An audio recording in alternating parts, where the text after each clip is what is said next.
All right, 1 second here.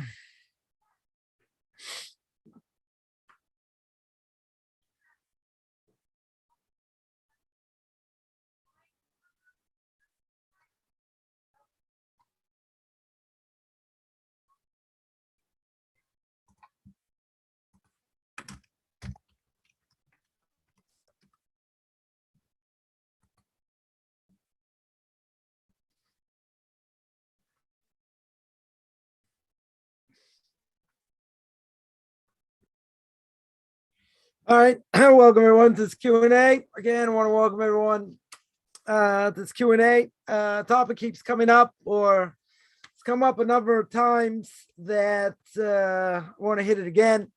And it's always good to bring up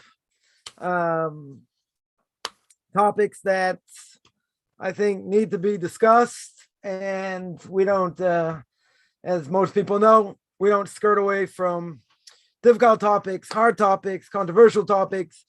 And I guess, we'll mention that, as I always say, if there's a headline in a newspaper or let's say on the internet, wherever, and the headline is dog bites man. Dog bites man. Not such a great headline. Not too many people are going to care. Not interesting. Oh, but if you tell me man bites dog, that's the story. Now, the way of introduction, many years ago, I was at a convention for outreach, and there were a lot of secular people there. We were at a Shabbaton. So there was a panel discussion Friday night. There was a panel discussion, right? A bunch of rabbis, myself included. And the panel discussion was, what do you do when you see a newspaper article or whatever? An Orthodox Jew got caught doing X, Y, and Z. So we all agreed. We had a meeting before. We all agreed that basically the theme was going to be you condemn the action, not the person. Person does something wrong. We're all human. We all make mistakes. Now, obviously, someone's an Orthodox Jew. It makes news, gets caught for who knows what, fraud or any number of things. So that makes news. So I had the merit to speak third. And the first two, rabbis that spoke took the wind out of my sails of every last thing I was going to say. So thinking quickly, I said, okay, I got nothing left to say. What am I going to say over here? So I use this metaphor. Not really a metaphor, but I use this colloquium. Man bites dog, that's the story. Now, I can understand the secular world. Things can happen because there is no morality. There is no anchor, right? There's nothing holding a person down in order that they should be moral. Except for the fact, well, maybe they don't want to get caught. Maybe, it could be a number of things. Why someone is gonna do that or not do that. There's a deterrent. They don't want to go to jail, whatever it is. Right? But what's the morality? Where is morality over here in the secular world? There are some deterrents, I would agree.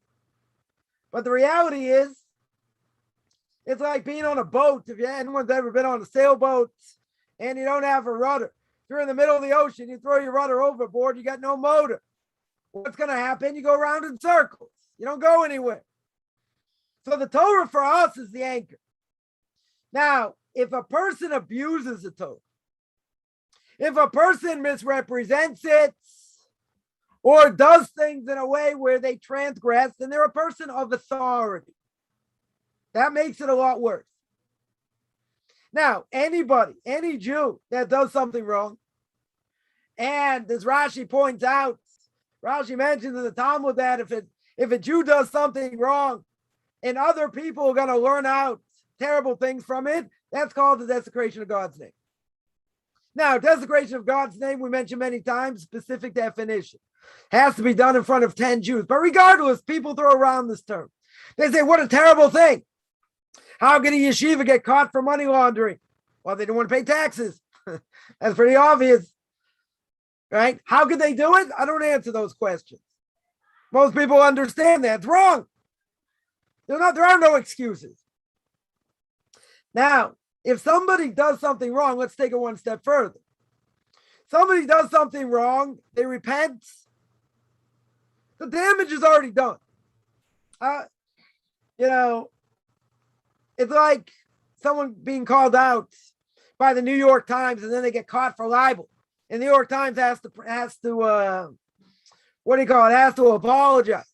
So what do? They put it on page 247 in small enough print where you need bifocals to read it. Damage is already done. Right? But again, if an Orthodox Jew does something wrong and he gets caught and he ends up in jail or whatever the case is, it's wrong. There's no question. Right? The action is wrong. Now, condemning the person, different issue. Right? There are halachas and lashon hara and all that. But at the same time, some people will say, you know what? This person did this, and I can understand why people would leave the fold. I can understand. Let's say, we'll give an example. Right? We'll give an example. Someone gets abused. Right? There are many children today, teenagers, that, Orthodox teenagers that have committed suicide because of that. Probably the number one cause. Could be other causes, well, issues with their parents, other things, learning disabilities, they don't fit in, or, they're a little bit different, they get condemned, they get made fun of, they get embarrassed in public, many reasons. Many reasons someone can go sour. They also, I've mentioned before, I know people that, as teenagers, got embarrassed in public by rabbi, by head of yeshiva. Nobody wants to get embarrassed in public. That's, the Shari Tshuva. Rabbi Yonah says in case of repentance, someone gets embarrassed in public, it's like you murdered him. And you lose your portion of the world to come, which is an absolute novelty. Because others hold you don't lose your portion of the world to come if you murder someone. Murder someone, literally. But if you do something to embarrass him, right? You embarrass him, and that's akin to murder. It's not murder. Similar to murder, but you didn't kill him physically. You might have killed him in other ways. But even so, Rabbi Yonah says, and others definitely disagree, but he says, because you murdered him, in that way you lose your portion of the world to come. It's an unbelievable chiddush. It's an unbelievable novelty. Because if murder itself is one of the big three, you have to give up your life for any time, any place. If, a Jew or non-Jew put a gun to your head and say, murder this guy, we're going to kill you, you have to die. You're not allowed to murder anyone. Forbidden. So you want to tell me, as Rabbi Yonah says, you want to tell me when it comes to, this type of murder, you embarrass someone in public, you lose your portion of the world to come, where by murder itself, you don't? It's a huge chiddush. It's a big, big novelty. We're not saying it's right by any stretch. Totally wrong. Right? You destroy somebody. Now, question is, okay, what happens to that person now? And that person at some level is still going to have to answer if they go sour. Right? If they go sour. Doesn't mean they didn't suffer. No question that they suffered. Right? Psychological abuse sometimes is worse than physical abuse. I could be called on that and say it's not true. Could be. Not going to argue that. Right? But at the same time, we still have to answer. We still have to answer for what we do. That there's no question.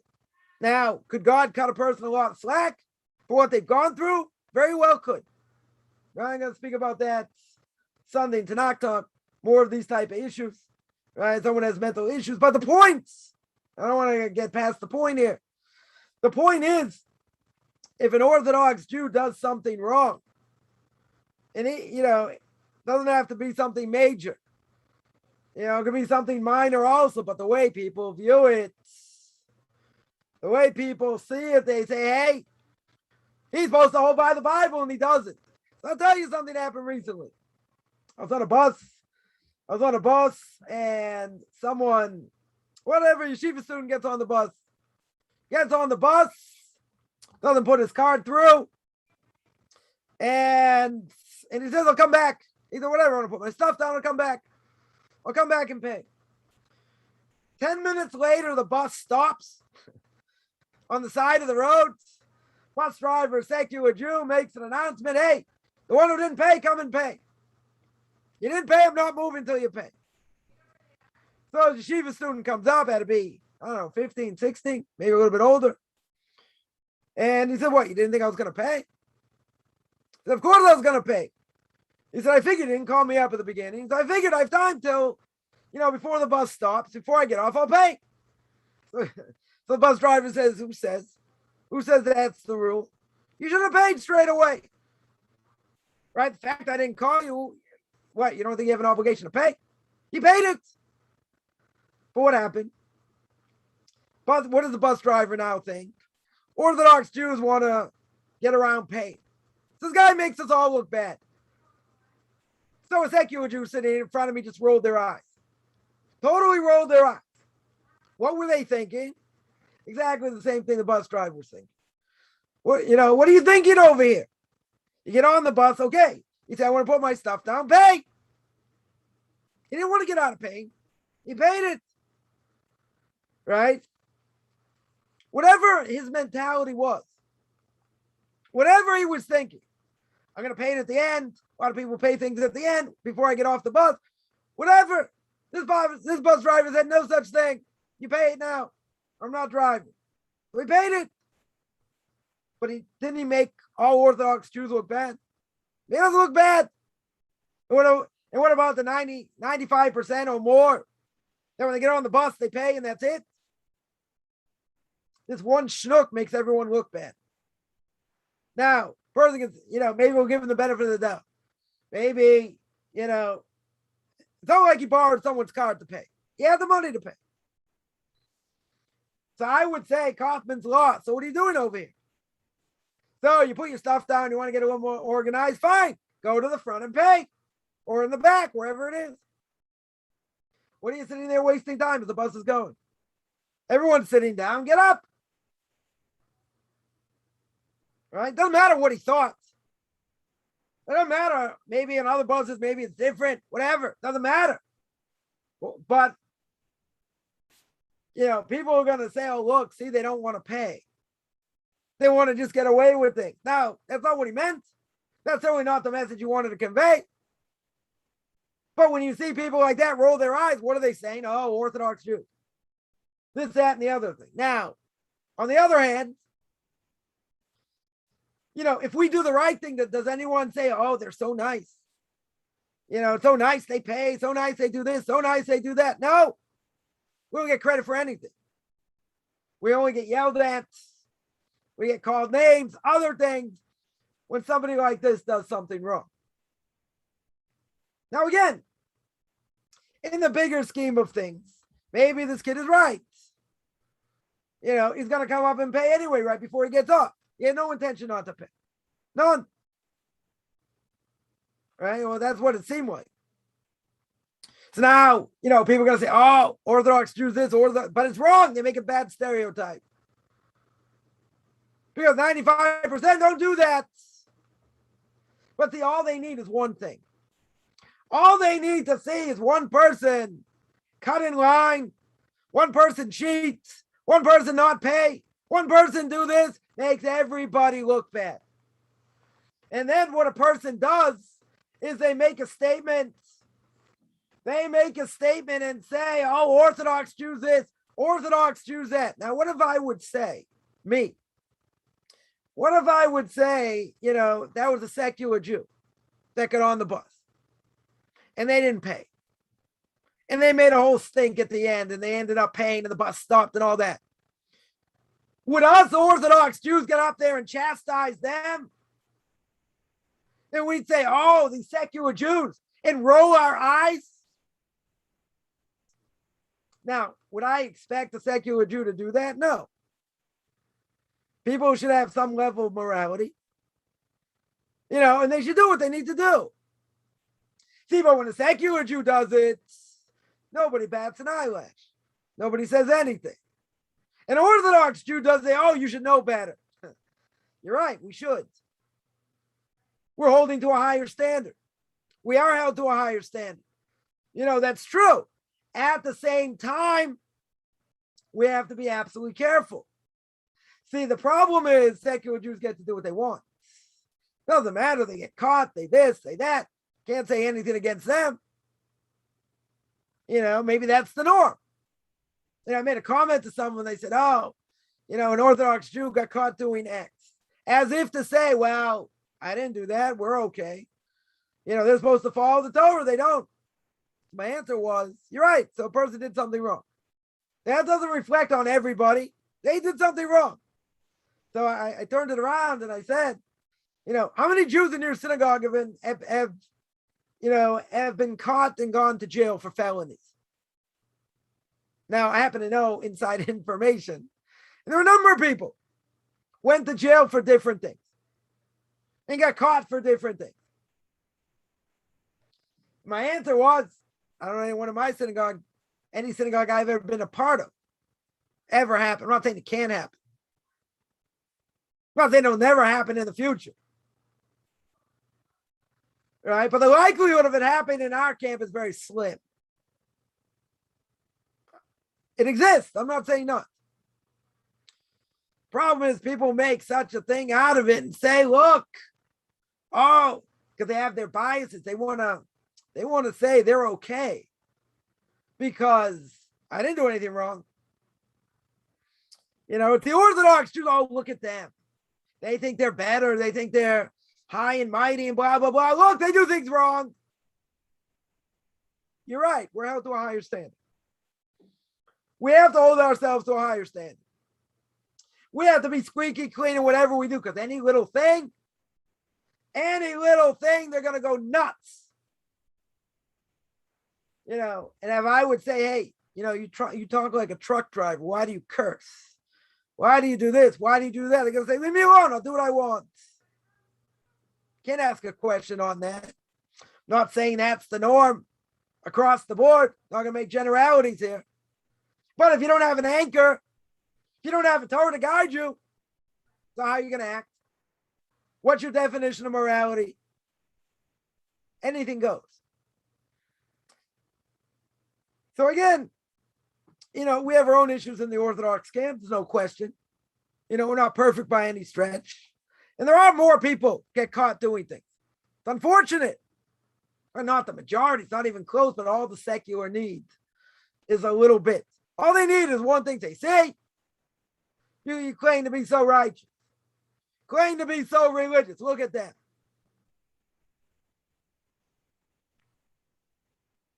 Right? Obviously, that's not fair and they're biased.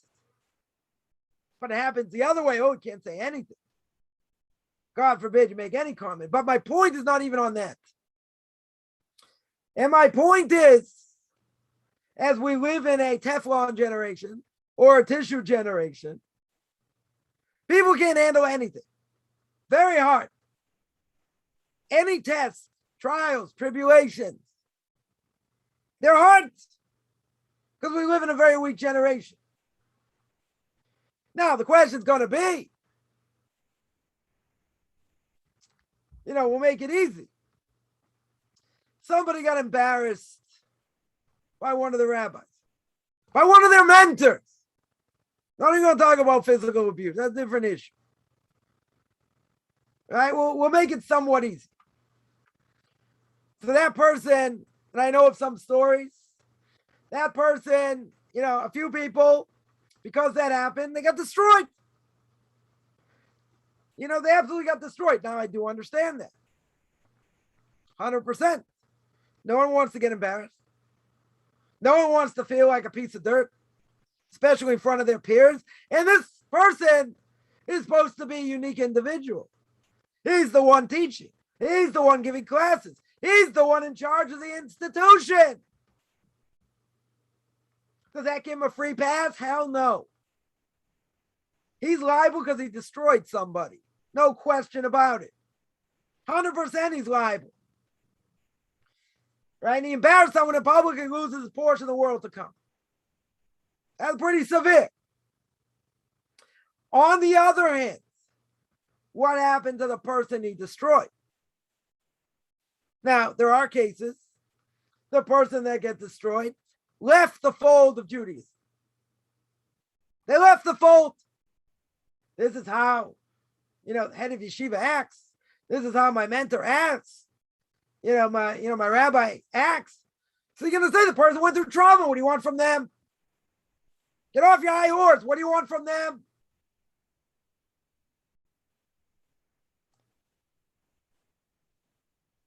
So simple answer, I would say, and not coming to downplay someone who's been embarrassed in public. Not coming to downplay it at all.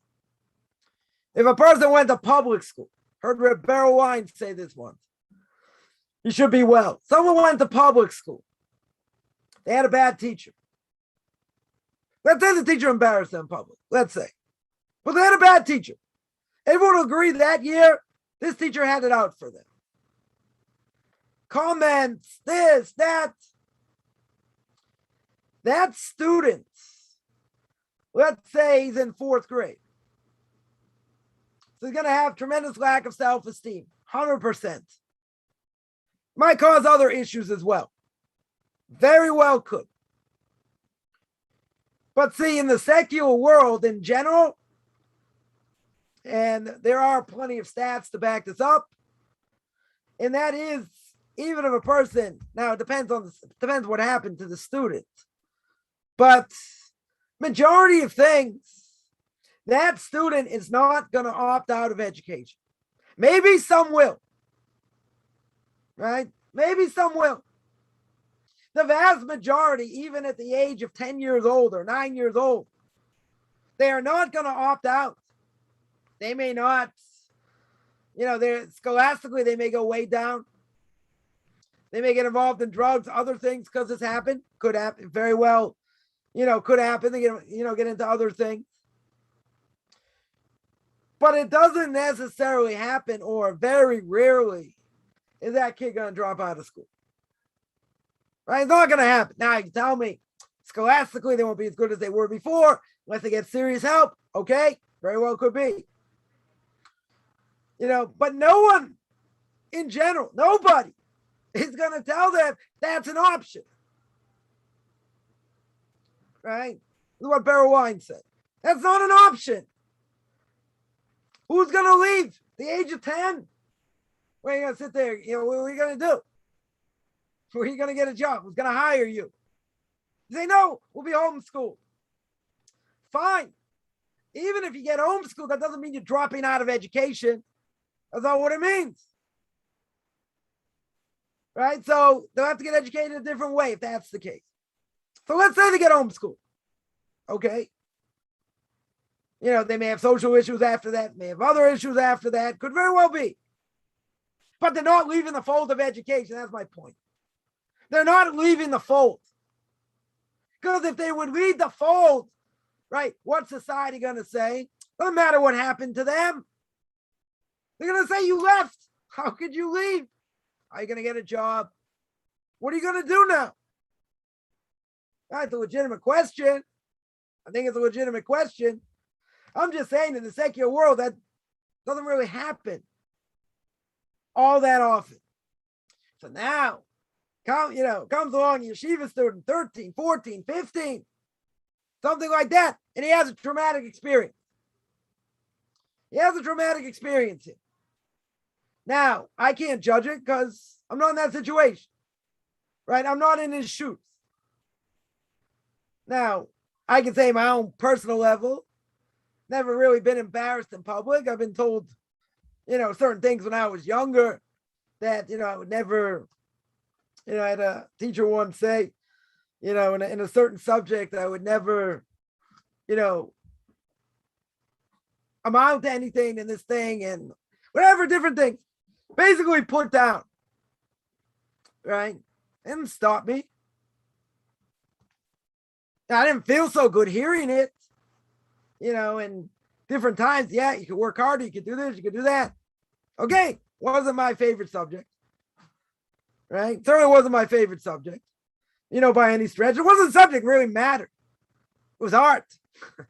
Not a subject that really mattered, in general. So it's not like I had a clash, personality-wise. I never really had an issue with most teachers, personality-wise. So that wasn't an issue. Was my self-esteem crushed? A little bit. I mean, I walk around with my head down. I was scholastically good at everything else, pretty much. Right? But if I really wanted to excel, you can say, okay, so why try? You're only going to get put down anyway. They're going to say, oh, you'll never amount to anything. Could be. Could very well be. Well, let's say it went further. Then there was a clash. There's a personality clash. And self-esteem gets weaker, gets beaten down a little bit more. See, in my case, though, I use myself as an example, wouldn't have mattered that much. Why? Because I was scholastically good at everything else. Pretty much. My grades were good. Okay, so I didn't get such a great grade. Fine. I didn't fail. I didn't get such a high grade. Fine. So I can understand it has an effect. I'm not saying it doesn't have an effect. But if it would have got worse, it would have got much worse, I'm going to say, that's it. I'm done. I'm done with school. My parents never would have allowed that. You got to be crazy. Never would have happened in a million years. Maybe they'll get me, psychological help, how to deal with it, and all that. That's not an option. Not an option. You had a bad experience. So if you had a bad, now, again, it's going to depend on what the experience is, right? I'm only talking in this case. So as Rabbi Wine said, that happens. Yeah. Can it knock someone's self-esteem? Yeah. Can it cause other issues? It can. But the end result, I would say very, very high percentage, the end result is not leaving education. He's not saying, I don't want a part of it. So now you tell me, don't teachers, don't they have such an obligation to their students? And they have to be careful? Of course you have to be careful. You can destroy people. I've had people tell me, how could you say this? How could you say that? And this is what's wrong with Judaism. Let me ask you a question. I'm going to ask a theoretical question, even though it's not really theoretical. And the theoretical question is that you can say, I can't believe rabbis speak like X, or some have said this, or some have said that. Okay? Do you understand why they said it? I'm talking about something that's not forbidden. I'm talking about something that's part of the Masorah. It's part of tradition. Do you understand or you don't understand? Now, if you don't understand and you're just upset because someone's going to say, I can't believe this would happen. I can't believe, X, Y, and Z. Really? But you don't know anything about it. Yeah, but I've heard rabbis speak about it. I've heard other people, get angry about it, whatever. But you don't understand the other side. Now, you might not like what the other side has to say. And the way it sounds, maybe it looks really bad. Maybe it sounds bad. There are a lot of things in the Talmud that if you look at it face value, sound bad. Watch my videos on Tanakh Talk. Things against non-Jews, pedophilia, these different things. Quote unquote that the Talmud says. And people cherry pick. Another one of my pet peeves. People cherry pick. And they say, oh, see, they're against non-Jews. But do you understand what it says? Do you understand why? You might not like the reason. But you understand why? You understand the background? One example. You have people say, all right, if a non-Jew's drowning on Shabbos, you don't save him. Today, that halacha doesn't apply. You would save them anyway. But okay, there's a discussion in the Talmud. that says if a non-Jew is drowning on Shabbos, you don't save him. But that's only one small part. There's a whole discussion. That's only one line. And they don't quote everything before that. That's not even the question. That's not even the main question. It's a minor thing threw in just at the end. But what's the major question there? How am I allowed to save a Jew if he's drowning on Shabbos? If he doesn't keep Shabbos, and the whole point of saving him is so he can keep Shabbos further, maybe I'm not allowed to save him. But the question isn't why am I not allowed to save a non-Jew? That's not the question at all. The question is, how am I allowed to save a Jew? Oh, you want to cherry pick? Do me a favor. Learn how to learn, see it in context, and then get back to me. But if someone's going to say, hey, I heard someone say like this, what's my answer going to be? Do you understand why they said it? Do you understand what's behind it? Now, if you say I understand 100% what's behind it, I've looked into it, I've researched it, I've seen Rabbi Dr. Google, I've gone through it, and I have a complaint about this, that, and the other thing. We can have a discussion. But 99% of the time, that is not the case. Because I can't believe this. Really? Did you research it? Did you look into it? I just can't believe. Forget you can't believe. Don't give me stupidity 101 or 101A. I'm not interested in hearing it. If you looked into it, you have a question, very good. We can have a discussion. But if you didn't look into it, you don't know the background. What are you complaining about? Doesn't fit my world outlook. I would agree. I would 100% agree. Probably wouldn't fit my world outlook either. But you have to see it in context, and you have to understand where it's coming from. And even if you understand where it's coming from, it might still be hard to fathom. True. But you got to give it a shake, as my father would say, blessed memory. You got to give it a chance. You got to understand. You can't say, oh, it doesn't fit my world values. I don't care about your world values. Question is, we believe the Torah is true. So if you understand the Torah is true, isn't the Torah very vast? Doesn't King David say, it's as wide as the sea, right? As wide as the ocean, as wide as the sky. It's infinite. It's very hard to understand. Okay. So now we look into it. We see what it's about. It can still be hard to fathom. Not going to say not. But who gets on their high horse? And they got the guts to say, I can't believe. What do you mean you can't believe? Not about believing or not believing. The question is it true? Is the Torah true? What does it mean? So before you say, I don't know what it means, think, look into it, ask somebody what it means before a person gets on their high horse. Because if you don't know what it means, you don't have a right to comment. You don't have a right to say anything unless you've looked into it. So now you got someone who's 10 years old. So I can't get in his shoes. He's been embarrassed. He says, okay, I'm done. I've had it with religious education. Is he done with education? No.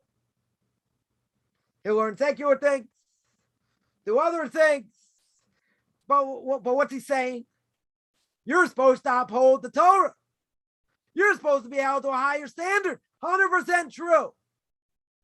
And a person can only learn under a rabbi if they think he's like an angel. Doesn't mean he's perfect.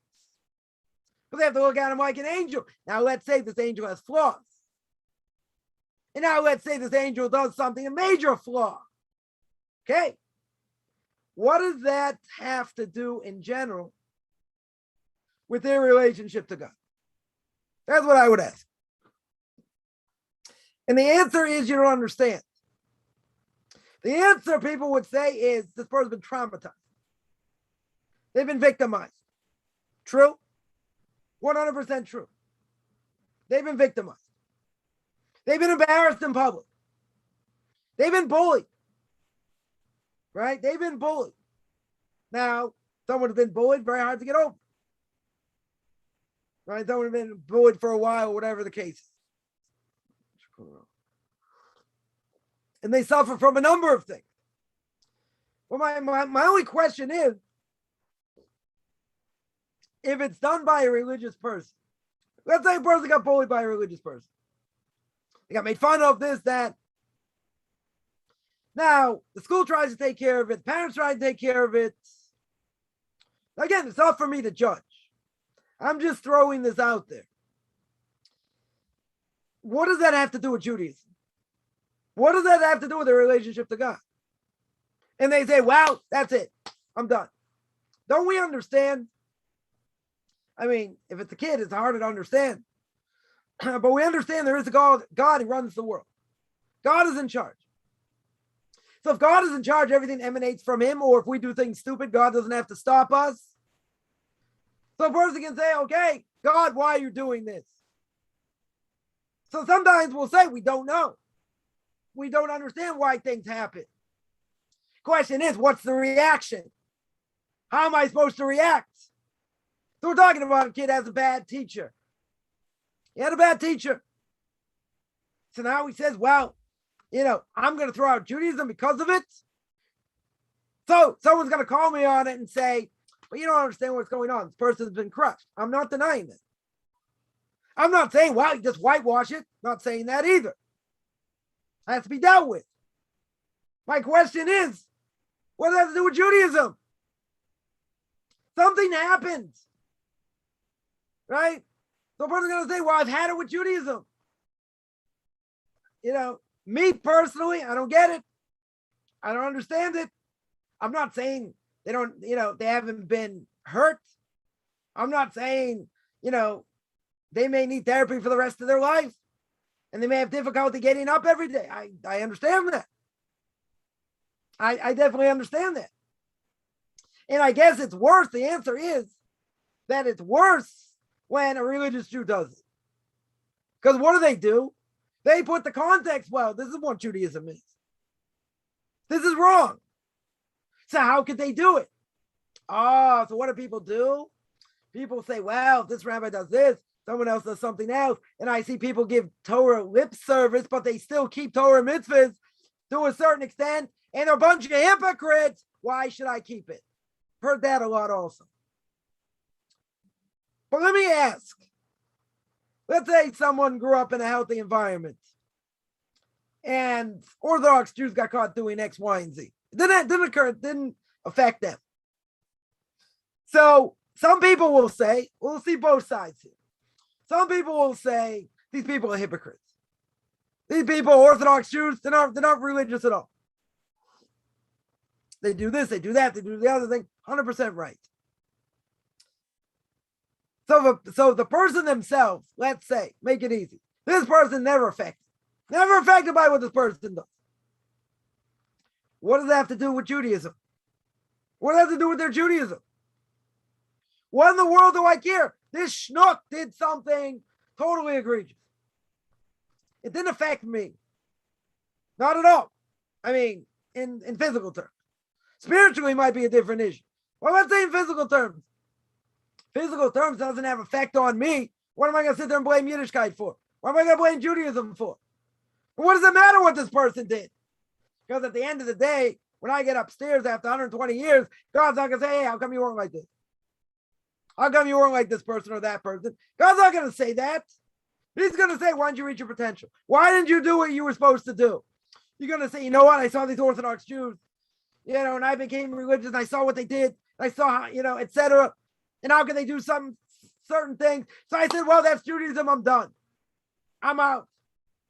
And what's God going to answer? And I can tell you what God's going to answer. He's going to say, what does that have to do with you? What does that have to do with your connection to me? They didn't affect you, making it easy. They had no effect on you at all. If they had no effect on you, then who are you to throw out the yoke of heaven because of some schnooks that did X, Y, and Z? Because they're hypocrites. They're not keeping what they should. They're doing something on the inside that's not the same as the outside, or vice versa. What does that have to do with my observance? What does that have to do with the fact that I'm going to get up in the morning and pray or not? Shouldn't have any effect. Shouldn't. People make excuses. Seen secular people will make excuses. And they say, well, this person did this Orthodox Jew did this. I didn't do it. So I'm not as bad. And they have to keep it. So why should I keep it if they don't? And what's the answer? What's the answer my kids coming home from school would say? My Kesher, what's the connection? What's the connection between what they do and what you have to do? There's zero connection. If there's zero connection, you don't have anything to say. You just didn't want to do it. You just gave an excuse. Right? So I'm not downplaying the fact that, someone can get bullied. Someone can get made fun of. Someone can have a bad relationship with a teacher. So you say that lowers their self-esteem, right? That could cause all kinds of other social issues, other issues. You're right. That person probably going to need, some therapy, maybe a lot of therapy to get through. Okay. But see, the difference is that because it happened by a religious person, that's what they equate with this is the way Judaism is. And that's what Judaism is. But if 98% are not doing that, so you say it's my bad luck. This happened to me. Right? It happened to me over here. So my bad luck. But even if a person says that, they don't have a right to just blame it on Judaism and say, well, this is what an Orthodox Jew did, I'm out. Now again, I'm not in their shoes. I haven't been embarrassed, in public by a head of a yeshiva. Never happened to me. That other things happen, but not that. Conflict here and there, but nothing major. So you're right, I shouldn't be able to comment. True. I shouldn't be able to comment. I'm asking a question. And my question is, I understand that's hard. And I understand it might be hard to get out of bed. The person's been bullied. The person had a bad teacher. And they constantly get made fun of and picked on. I understand. And I've seen it, with other kids. And what's the end result? A number of times, their Judaism gets weaker. And they act out in other ways. But I'm asking the question, why should that be? Even if someone got bullied, even if someone got made fun of, in general, it has an effect. There's no question. It has an effect on a person's psyche. I don't think there's any question about it. But they equate it with this is the way Judaism is. So therefore, I'm going to rebel and do this. But in the secular world, you would never say that. That's my point. In the secular world, they may need psychological help as well. No question. But they would never say, okay, I'm just, I'm done with education. I'm just done with this. I'm going to drop out of school. Majority of time in best case scenarios doesn't happen. Just doesn't happen. Today be an easier thing. So a person get homeschooled, right? They'll have social issues, probably, that they'll have to deal with. But if they get homeschooled, they won't have this issue. But they're not going to say, not going to do anything. I'm going to sit at home and twiddle my thumbs, get off my Xbox, get on the Netflix. And that's what I'm going to do the rest of my life. You're not going to do that. Parents are never going to allow that. Why not? Because they got to do something in the world. Got to get educated. Got to have math, English. Got to learn some science. Got to get out there, right? Got to get out there, be productive in the world.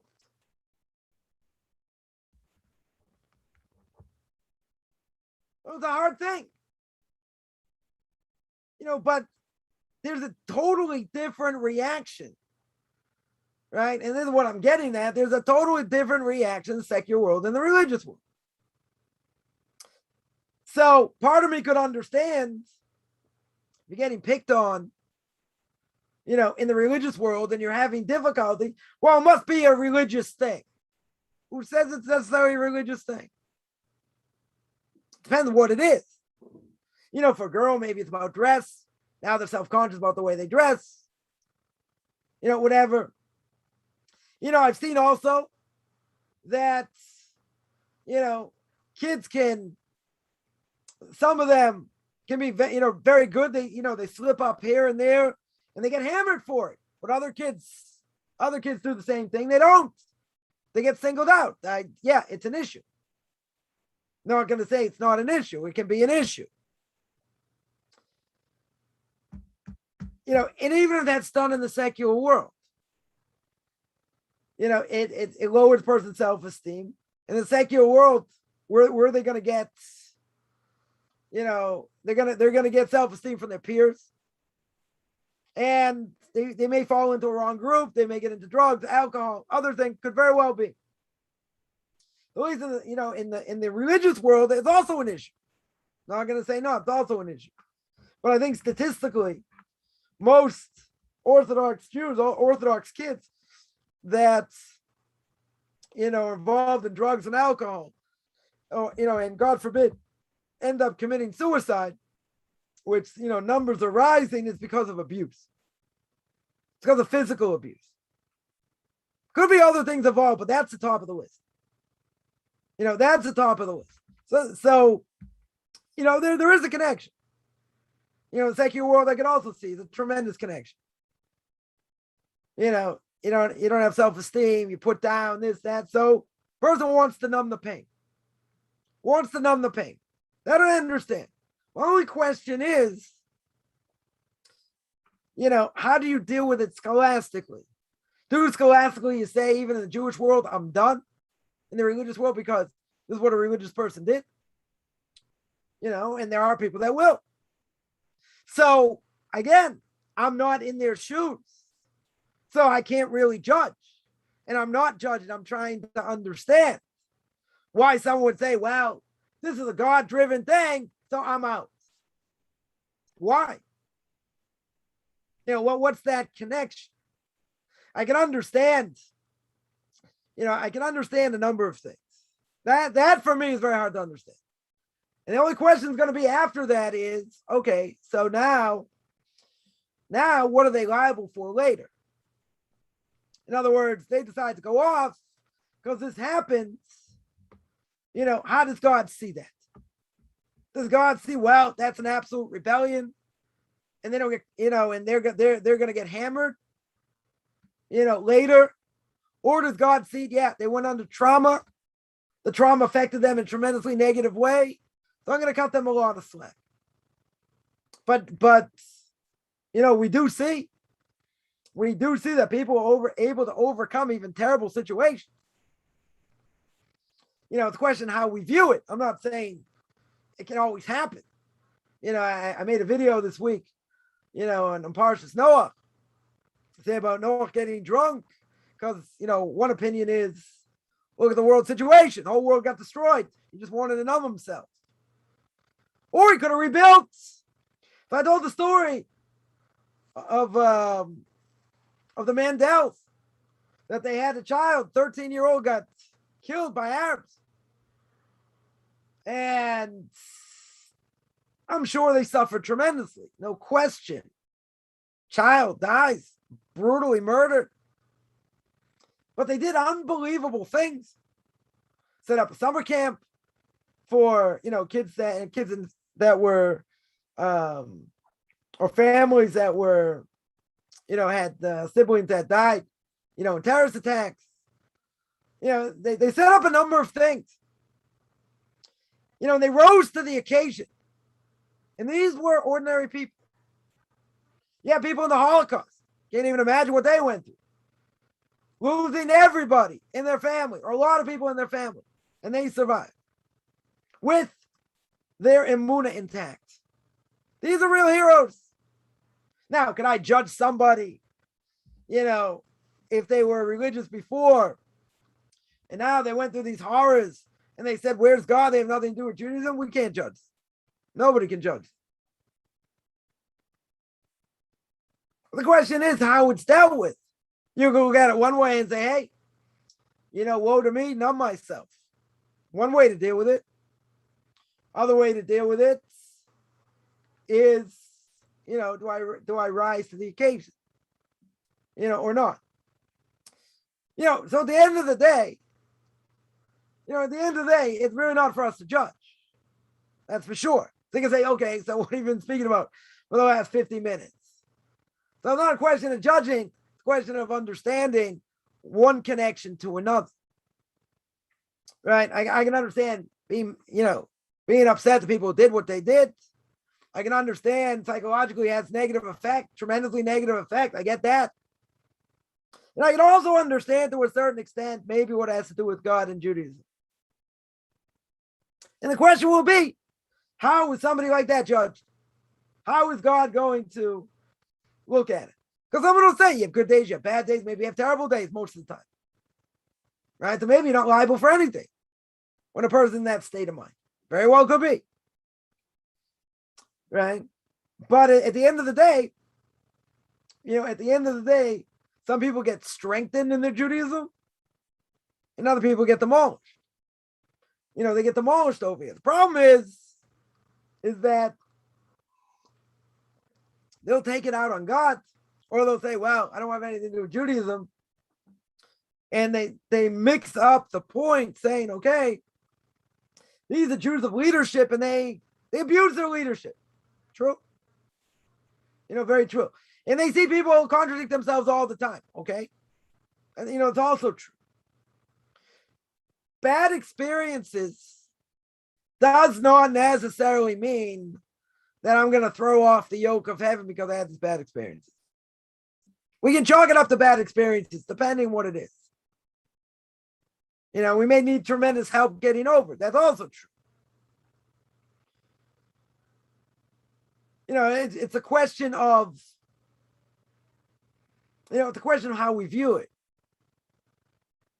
And if I were playing God in general, put on my funny glasses and my mustache here, if I were playing God, I would say, okay, you had certain tests. They were very hard tests. Very, very hard tests. No question. But God could ask one very simple question. And what could God's question be? God's question could be, you know what? God's question could be, yeah, I tested you. But what does it matter what these other people do? Or what they say? What they say, I understand, can have an effect. But you're going to be judged according to your own potential. According to what you're doing here in this world. And other things that happen around us. I'll give an example. Give one example. I went to a mourner's house today. Someone I've known for many years.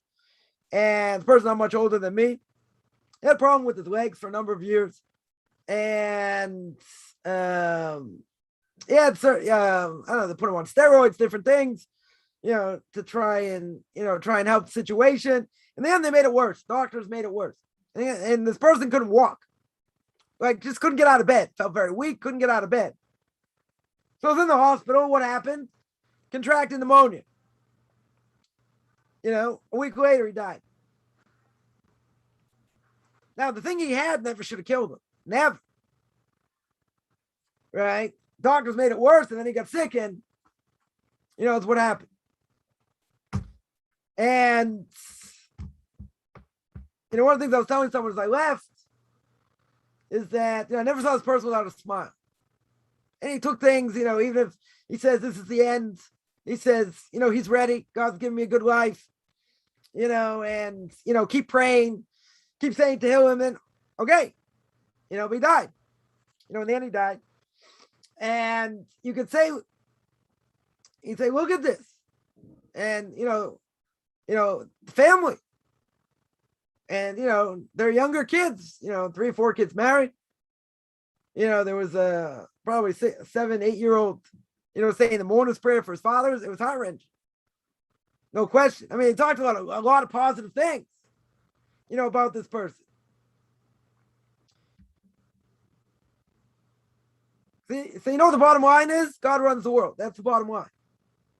And we don't have a say in anything. And very little.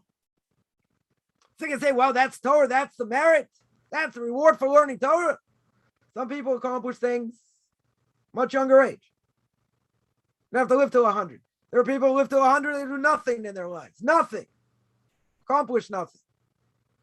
And you have people, can die in their mid-50s. So I heard a story recently about Sfas Emes.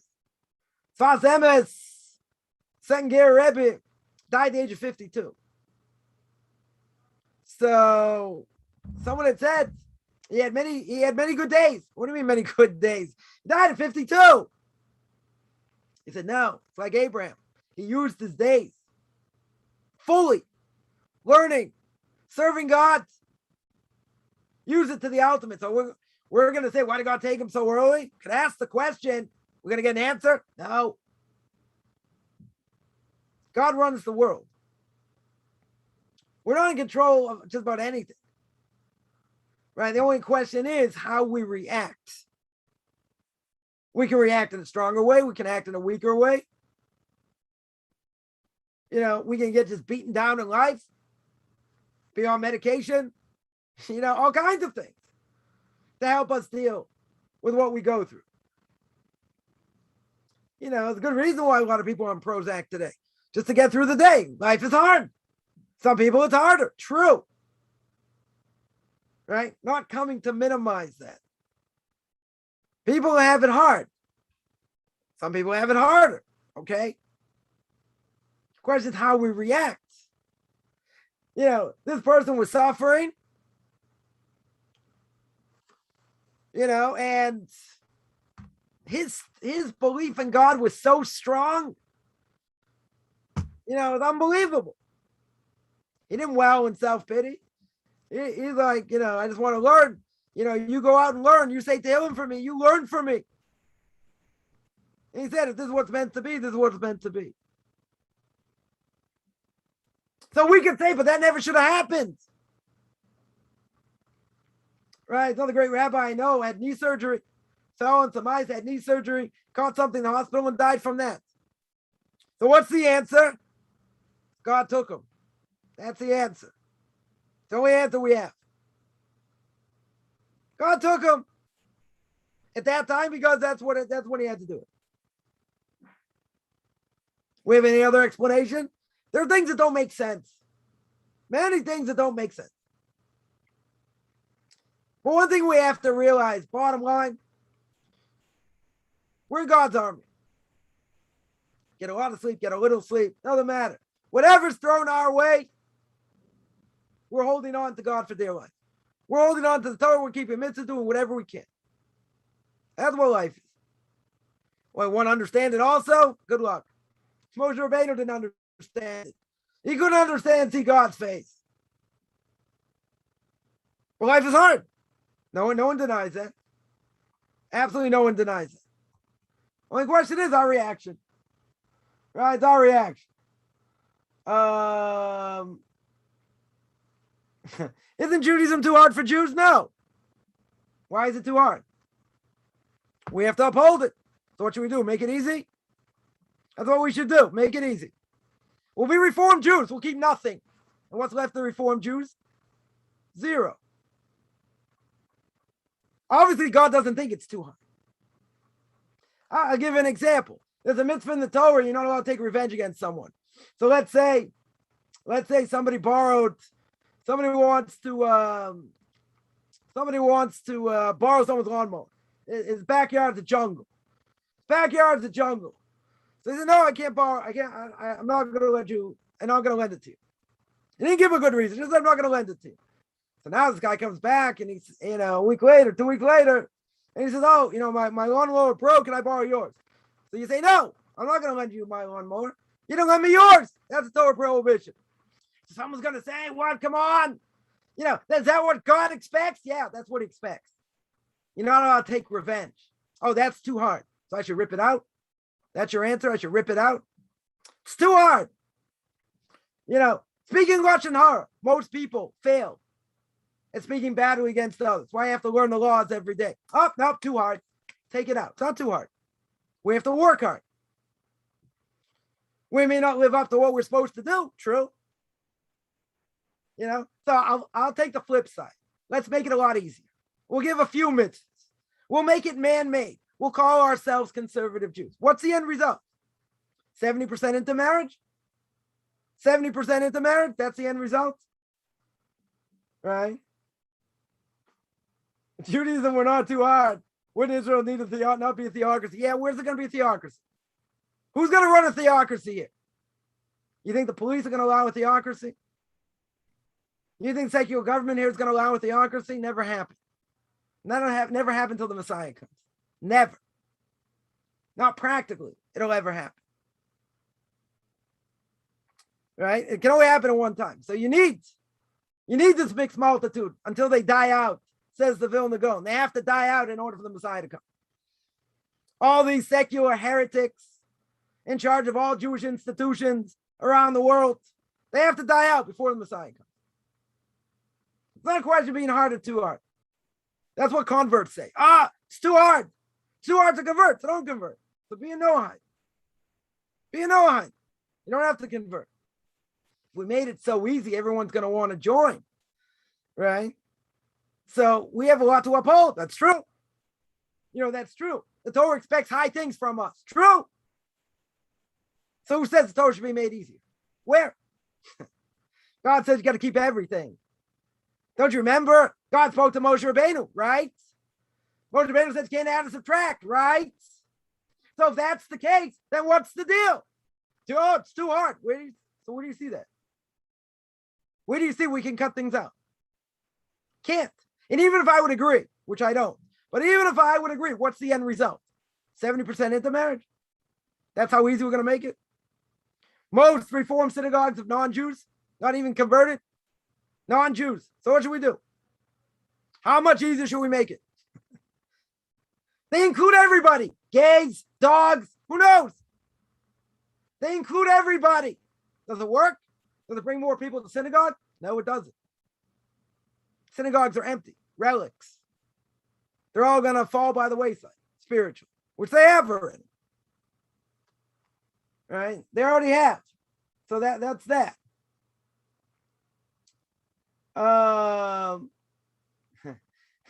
Jews that choose the Gentile religion. Why would I do that? They're all false. Next question. They're all false. Islam is false. I would never tell a non-Jew to be Islamic lights. Never going to happen. Ever. Why? Because it's false. Why would I tell someone to do that? Makes no sense. Absolutely no sense. Does Judaism generate hypocrisy? No. People are hypocrites. Doesn't generate it. Why would it generate it? I know plenty of people, many people, upstanding Jews, keep Torah mitzvahs at an unbelievable level. So a few people are hypocritic. They're hypocrites. What does that have to do with Judaism?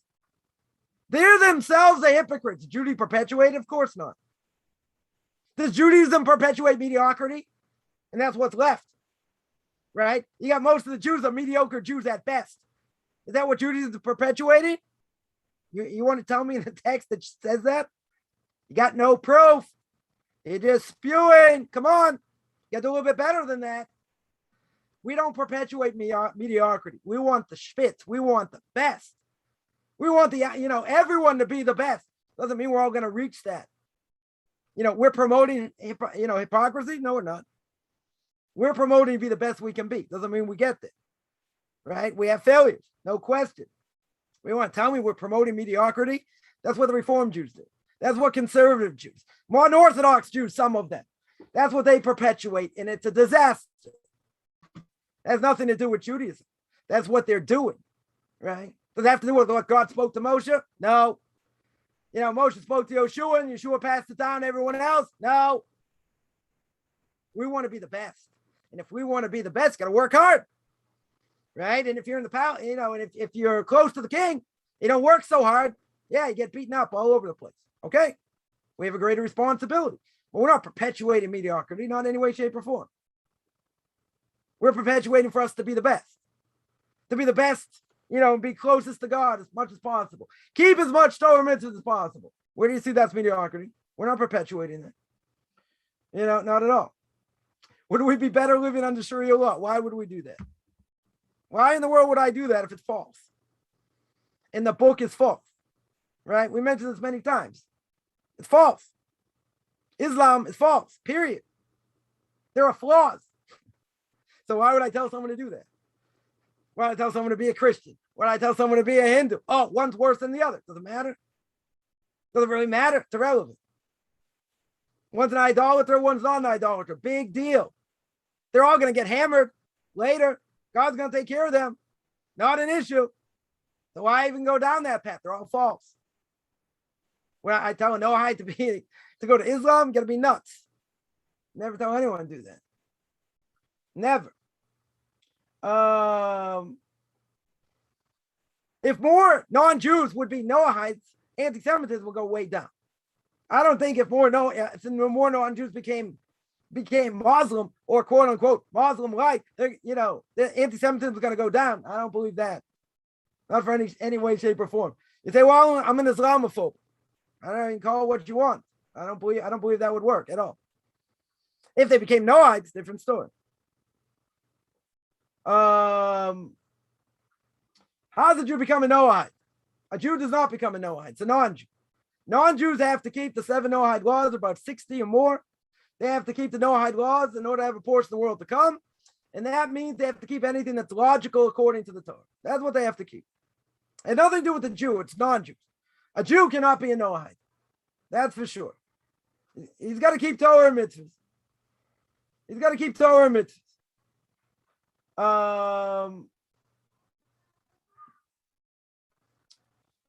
How could a Jew convert to Islam? How in the world could a Jew convert to Islam? Isn't that going according to a false religion? You're right. It's not idolatry. I may agree. But isn't that a false religion? Aren't we not allowed to go after a false religion? Follow false gods, false prophets? Muhammad's a false prophet, period. 100% a false prophet. If he's a false prophet, why would I convert to that? Why would I convert to a travesty of a mockery of Hashem? Why would I do that? Why would I tell anyone to do that? Makes absolutely no sense. Because it's false. Right? 100%. It's going to be false. Right? Someone here points out, and I 100% agree. You're encouraging people to convert spiritual death, right? Right? You convert to another religion, you're dead. That's death penalty. Death penalty. So why would we do that? Non-Jews, non-Jews, different issue, right? Even if it's not idolatry per se, but they're not going in the right path, right? They're also in trouble. Let me see. There are other questions here. Is the desecration of God's name if an Orthodox Jew does something not good in front of Gentiles? 100%. Still bad. Technical definition is you did it in front of 10 Jews. But if you did it in front of non-Jews, it's also bad. You just can't call it the desecration of God's name. Call it something else.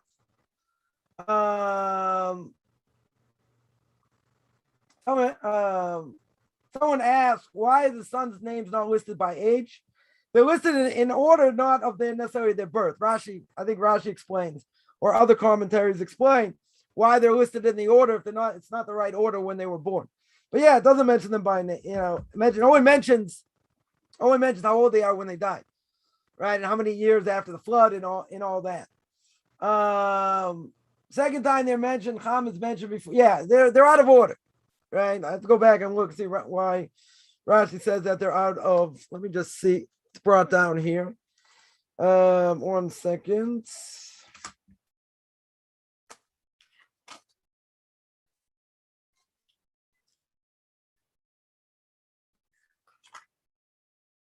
One second. No, it doesn't mention here. Yeah, Rashi mentions and others mention why. I don't remember offhand. Why. Why it's out of order. But it is out of order. Right? It doesn't go according to age. Someone points out if God was asking us to jump up and down for 10 minutes, you don't ask why, you ask how high. Okay. Right? There are things that we have to have, proper emunah, proper belief.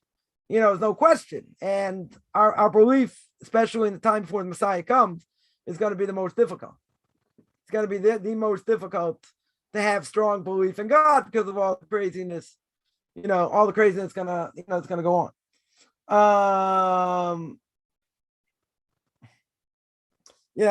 So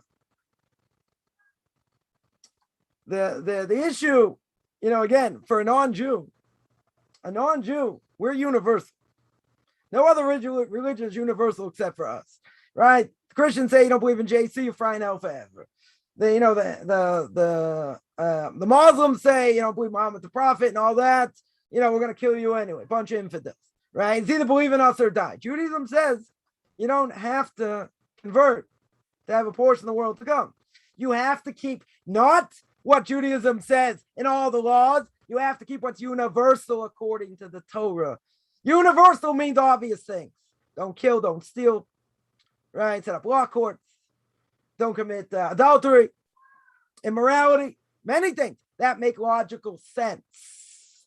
That's a little bit different than saying, well, we should go under Sharia law. Does that Sharia law make logical sense? I don't think it makes logical sense. Right? It's only things that make logical sense according to the Torah. So you show me where that's not universal. Every other religion is you believe in this savior, that savior, the other savior. Otherwise, you're going to fry in hell forever. We don't say that. We don't say that at all. Right? Zero. So yeah, I will go on claim here and say no other religion is Noahide. You're right. Because in 2 weeks, I'm going to start, it's going to be a plug for my course, it's going to be free, giving a course on the Noahide laws. And we're going to go soup to nuts through all the laws. And you'll see exactly why no other religion is Noahide. You'll see clear. Because I'm going to mention over and over and over every single law that's not going to apply to Islam or anything else and show why these religions are not Noahide. I'm going to go beyond, well beyond, and show that and prove it. And then you have no questions. I mean, you can still ask questions. It's not going to matter because I'm going to answer them. I'm going to answer every last one of them and show that these other religions can't be true. And they can't hold by the Noahide law. There'll be many ways. Many, many ways. Going to have a lot of fun with that. Yeah. Any other questions? Noahides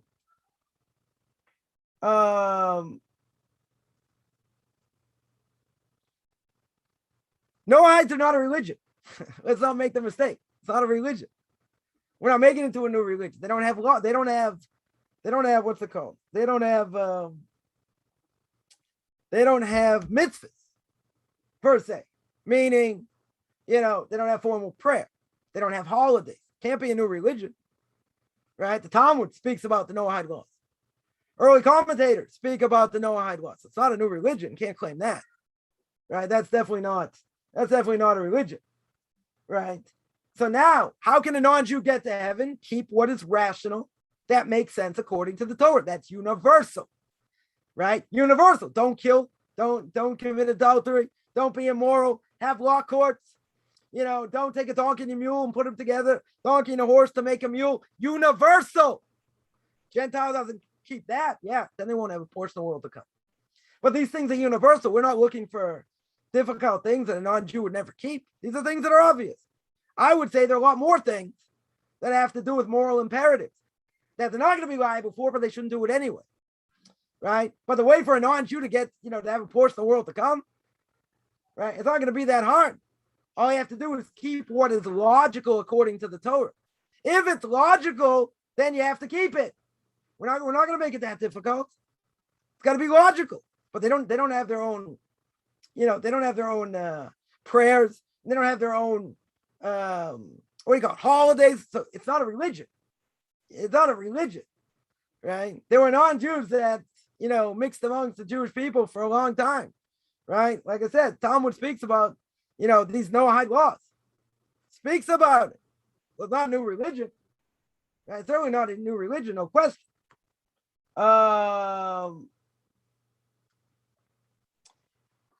Is there proof in the written and oral Torah that hell can be eternal? Could be. Very well could be. The Torah says that by the laws of Shabbos, for instance, it says, Mo Jumat, you are surely going to die in this world and the next one. meaning you'll be liable for the death penalty in this world. You will not have a portion of the world to come, right? You can lose your portion of the world to come, right? No question. There are hints. I'm sure there are hints and verses that will say that, someone who does certain things will never get out of hell. Yeah. A lot of it has to do with Kabbalah, right? But there are sources. You want me to find them? Yeah, I can find them. I'll find some of them.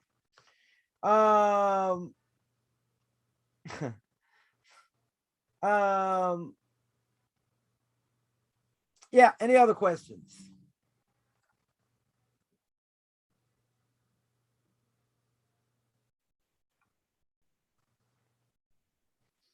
All right, I'm going to stop there. I do this every Tuesday and Thursday. Anyone interested, find me at Michael Chaim Kaufman on Facebook. It's my new Facebook page. You can send me an email, rabbichaimkaufman@gmail.com, RABBIChaimCoffman @gmail.com. Wish everyone a good beginning of the day, middle of the day, and